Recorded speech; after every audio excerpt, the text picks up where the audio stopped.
मेरा नाम डॉक्टर तलत है और मैं बेसिकली एक मेडिकल डॉक्टर हूँ। एडिक्शन ट्रीटमेंट के हवाले से काफ़ी अर्से से काम कर रहा हूँ और निशान रिहैब पाकिस्तान को लीड कर रहा हूँ। और हमारे पास डिफरेंट इलनेसेस के जो एडिक्शन से रिलेटेड साइकोलॉजिकल डिसऑर्डर्स के लोग आते हैं हमारे पास। और एक हमारी जो ब्रांच है वो मुल्तान में काम कर रही है। वो इस्लामाबाद की निस्बत एक ज़रा बड़ा सेटअप है। और एडिक्शन ट्रीटमेंट में काम करना एक पर्सनल ग्रूमिंग का काम है, जहां आप अपनी ग्रूमिंग भी करते हैं और जहां आप अपने पेशेंट्स की ग्रूमिंग भी करते हैं और आप अपने पेशेंट्स की फैमिलीज़ पे भी काम करते हैं। इलाज तो मुख्तलिफ हैं, लेकिन नशे के इलाज में ये भी एक फ़ायदा होता है कि यहाँ आप सोसाइटी में उन बिगड़े हुए नौजवानों को वापस मेन स्ट्रीम सोसाइटी में लाने का काम करते हैं जो रास्ते से भटक चुके थे। और जहाँ ये इलाज है वहाँ ये स्वाब का काम भी है और इट्स वेरी इंटरेस्टिंग फील्ड। अब बेसिकली जो मैं डिफ़ाइन करना चाह रहा था वो डिप्रेशन था। और डिप्रेशन को बाज़ दफ़ा हम कंफ्यूज कर देते हैं सैडनेस के साथ, क्योंकि डिप्रेशन में और सैडनेस में बहुत ज़्यादा फ़र्क है। जो डिप्रेशन है बाय डेफिनेशन ये एक केमिकल बेस्ड रिएक्शन है। ये हमारा गमगीन होना नहीं है, क्योंकि गमगीन तो बहुत सारे मामलात में लोग होते रहते हैं। कभी इकोनॉमिक सिचुएशन गमगीन कर देती है, कभी हम बजट गमगीन कर देता है, कभी हमें फैमिली के कुछ ऐसे हालात हैं वो गमगीन कर देते हैं। लेकिन डिप्रेशन में जाने का एक अपना क्राइटेरिया है। कभी भी किसी सैडनेस को डिप्रेशन में काउंट नहीं करना चाहिए। ये ऐसे ही है जैसे एक बंदे ने ज़्यादा खाना खाया और उसका शुगर लेवल बढ़ा, और एक दूसरा बंदा जिसको डायबिटीज़ की वजह से उसका शुगर लेवल बढ़ा, तो दोनों का शुगर लेवल तो बढ़ा है, लेकिन एक का शुगर लेवल जो है वो एक टेम्परेरी फेस है और एक का शुगर लेवल जो है वो बिकॉज ऑफ इंसुलिन जो शॉर्ट कमिंग्स हैं, जो इंसुलिन का प्रोडक्शन नहीं हो रहा, उसकी वजह से हो रहा है। तो फ़र्क बहुत क्लियर रखना चाहिए हमें डिप्रेशन में और सैडनेस में। जो डिप्रेशन में कुछ रिस्क फैक्टर्स इन्वॉल्व हैं। मसलन अब अगर देखा जाए तो कुछ न्यूरोट्रांसमीटर्स का जो इम्बैलेंस होना शुरू हो जाता है, उनकी जो बायोकेमिस्ट्री चेंज होनी शुरू हो जाती है। और अब जैसे डिप्रेशन में और एंजाइटी में इसलिए फ़र्क है कि एंजाइटी में कंपैरेटिवली 3 और 4 न्यूरोट्रांसमीटर्स इन्वॉल्व होते हैं, जबकि डिप्रेशन के अंदर ऑलमोस्ट 6 न्यूरोट्रांसमीटर्स इन्वॉल्व हो जाते हैं, जिसमें बेसिक न्यूरोट्रांसमीटर जो हमारा डोपामीन है वो उस तरह नॉर्मेलिटी में नहीं चल रहा होता। फिर हमारे साथ कुछ जेनेटिक फैक्टर भी इन्वॉल्व होते हैं। कुछ नस्ल दर नस्ल ऐसी चीज़ें चल रही होती हैं जो हमारे जीन्स में रन करती हैं, उनमें एक डिप्रेशन भी होता है। इस तरह कुछ इन्वायरमेंटल फैक्टर्स भी हमारे साथ शामिल हो जाते हैं। हम ऐसे लोगों में रहते हैं जहाँ डिप्रेशन का बहुत ज़्यादा जो अमल दखल रहता है, डिप्रेशन पे बात हो रही होती है, डिप्रेशन की बातें हो रही होती हैं, तो हमारी केमिस्ट्री भी उस लिहाज से चेंज होती है। बातें सुनना डिप्रेशन की, बातें पढ़ना डिप्रेशन के बारे में, और डिप्रेशन को जिस्म में उतार लेना और फिर हमारी केमिस्ट्री का फॉलो कर लेना एक ऑटो प्रोसेस हो जाता है। और उसके बाद चाहे वो लोग हमसे डिप्रेशन की बातें ना भी करें, लेकिन हमारा चूँकि एक ऑटो पायलट पे हो गया है हमारा सिस्टम, और वो न्यूरोट्रांसमीटर उस तरह चलना शुरू हो गए हैं, तो फिर हमें उसमें कंट्रोल जो है वो उस तरह नहीं रह रहा होता। इसमें जो डिप्रेशन और ये जो जेनेटिक फैक्टर आ गया, बायोकेमिस्ट्री का फैक्टर आ गया, इसमें एनवायरमेंटल फैक्टर आने शुरू हो गए, इसमें कुछ पर्सनैलिटी ट्रेट्स आने शुरू हो गए कि जैसे कुछ पर्सनैलिटीज़ इस तरह डेवलप होना शुरू हो जाती हैं with the passage of time, जहाँ वो डिप्रेशन और उस तरह का जो है वो माहौल रहता है। अब अगर इसमें फ़र्क इस तरह भी रखा जा सकता है कि डिप्रेशन में जाना और सैडनेस में जाना, ये बहुत माइन्यूट सा फ़र्क होता है कि कब हम सैडनेस से डिप्रेशन की टेरिटरी में दाखिल हो रहे हैं। अगर हम देखें तो कुछ वेल नोन एक्टर्स होते हैं, उनके पास ज़िंदगी की हर चीज़ मौजूद होती है। जैसे कल हमने एक सुसाइड का देखा, तो अब वो बिल्कुल अपने दोस्तों के साथ कल सारा दिन रहे, परसों रात को सारा दिन दोस्तों के साथ रहे, कल वो सुबह नॉर्मल नींद करके उठे, उन्होंने जूस बनवाया, घर पे मुलाजिम हैं, घर में और बहुत सारे लोग हैं, और उन्होंने जूस बनाया और नाश्ते के बाद वो अपने कमरे में गए और कुछ देर बाद उनकी वहाँ से डेड बॉडी मिली। अब अगर हम ये देखें कि एक तरफ अगर अगर कहीं इकोनॉमिक सिचुएशन की वजह से लोग सुसाइड करते हैं, या अगर वो किसी बीमारी की वजह से सुसाइड करते हैं, अगर एक ही रिज़ल्ट आता है, फ़र्ज़ करें कि मैट्रिक का रिज़ल्ट आता है, उसमें कुछ बच्चे ऐसे होते हैं जो नहर में कूद के अपनी जान दे देते हैं, और कुछ बच्चे हैं जो उस फेलियर को चैलेंज समझ के दोबारा एग्ज़ाम देते हैं, तो अच्छे नंबर उससे पास हो जाते हैं। तो डिप्रेशन में जहाँ जेनेटिक फैक्टर है, जहाँ उनका बायोकेमिस्ट्री का फैक्टर है, जहाँ उनके पर्सनैलिटी ट्रेट्स के उसमें शामिल हैं, और जहाँ उनका इन्वायरमेंट शामिल है, जब भी हम रिस्क फैक्टर्स का अहाता करें तो हमें इन चारों चीज़ों को अपने ज़हन में रखना चाहिए। एडिक्शन क्या है? बाज़ दफ़ा मामलात बड़े बिल्कुल सिंपल से होते हैं, हमें कुछ चीज़ों की तरफ थोड़ी सी तवज्जो दें तो उनकी डेफिनेशन बड़ी क्लियर हो जाती है। जैसे एक वो कहते हैं ना, रियल लाइफ और रियल लाइफ में फ़र्क होता है। रियल लाइफ ये है जहाँ आप रेंगते रहते हैं ज़िंदगी में, जहाँ आपके कोई भी मामला ठीक नहीं चल रहा था, और एक रियल लाइफ है जहाँ आप मामलात ऐसे अगर हों भी तो आप उनके बारे में काम करते हैं और उनको ठीक करना शुरू कर देते हैं।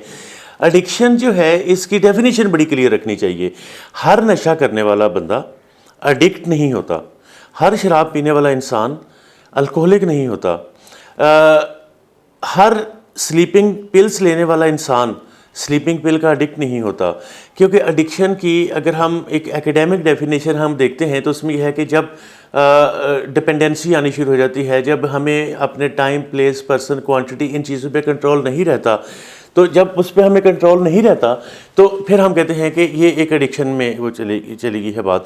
हमारे दिमाग में दो प्रोसेस काम करते हैं, एक को हम कहते हैं कि ये इनहिबिटरी प्रोसेस है, और एक को हम कहते हैं कि ये एक्साइटेटरी प्रोसेस है। यानी ऐसे समझ लें जैसे हमारे दिमाग में दो सिस्टम काम करते हैं, एक को हम एक्सीलेटर कहते हैं, जैसे गाड़ी का एक्सीलेटर होता है, एक को हम ब्रेक कहते हैं। हमें पता होता है कि कब हमने एक्सीलेटर प्रेस करना है, और जब अगर ख़तरा हो तो हमें पता होता है कि हमने ब्रेक कब अप्लाई करनी है। लेकिन जब हम किसी केमिकल को इस्तेमाल करना शुरू करते हैं और एक ख़ास लेवल पे जब वो डिपेंडेंसी में कन्वर्ट हो जाता है, तो डिपेंडेंसी में हमारी ब्रेक का जो इनहिबिटरी सिस्टम है हमारे दिमाग का, वो काम नहीं करता। तो फिर जिस काम में हम पढ़ते हैं उस काम की हम इंतहाओं को छूते हैं। तो जब भी हमारा कोई केमिकल इनटेक हमारे टाइम पे कि हमें किस वक्त नशा करना है उसको ख़राब कर देता है, हमें कितनी क्वांटिटी में करना है इसको ख़राब कर देता है, हमें किस जगह पे बैठ के करना है उसको ख़राब कर देता है, हमें किन इंसानों में बैठ के करना है इनको ख़राब कर देता है। और जब आपके केमिकल की वजह से लोग आप पे उंगली उठाते हैं कि ये रवैया नशे की वजह से है, तो उस वक्त हमें अलर्ट हो जाना चाहिए कि अब हमारा ड्रग टेक नॉर्मल नहीं है, अब ये एक बीमारी बन चुका है।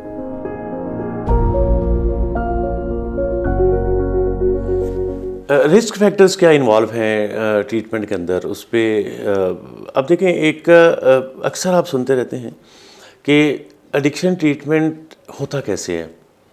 क्योंकि जब आप इस बात पे बात करेंगे कि एडिक्शन ट्रीटमेंट क्या होता है, तो हमें ये देखना होगा कि इस ट्रीटमेंट के अंदर किन फैक्टर्स पे काम होता है। क्योंकि उन्हीं फैक्टर्स पे काम होगा जिन फैक्टर्स को रिस्क है कि ये हमारी ज़िंदगी को बर्बाद कर रहे हैं। मिसाल के तौर पे अगर हम देखें तो हर नशा करने वाला इंसान अपने जिस्म को ख़राब कर रहा है, और दिमाग चूँकि जिस्म का हिस्सा है तो दिमाग को भी ख़राब कर रहा है। मोस्टली जो नशे हैं ये फ़ैट सॉल्युबल है, और हमारे जिस्म के अंदर हर जगह चर्बी है, लेकिन एक ऑर्गन है जो सिर्फ फैट्स का बना हुआ है, और वो है हमारा ब्रेन।